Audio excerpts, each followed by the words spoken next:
Standard gauge and narrow gauge. What's the difference? Let's find out. On the island of Sodor, there are many different kinds of engines, but only two kinds of track: standard gauge and narrow gauge. Whether they are steamies or diesels, most of the engines on Sodor run on standard gauge track. But some engines run on narrow gauge track, like Victor at the Steamworks, and the narrow gauge engines at the Blue Mountain Quarry. Good morning, Thomas. Good morning, Sir Handel. Narrow gauge engines are smaller than standard gauge engines, and their wheels are closer together. That's because narrow gauge track has rails that are closer together. Because narrow gauge track is smaller and lighter to carry and build, it is better for use high up in the mountains.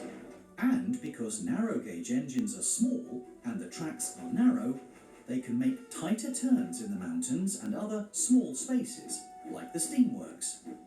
On the island of Sodor, there are two major narrow gauge lines: the Caldy Fell Mountain Railway in the high hills, and the Skarloey Line, which runs up from the Steamworks at Crovan's Gate all the way up to the Blue Mountain Quarry.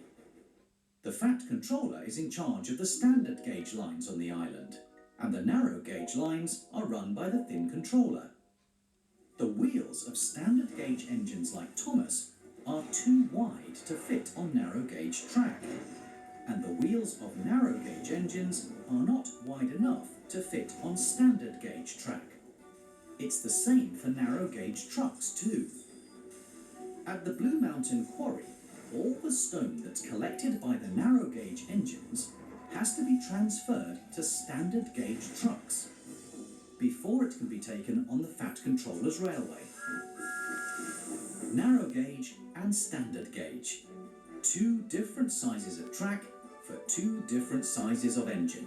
But big or small, they are all really useful.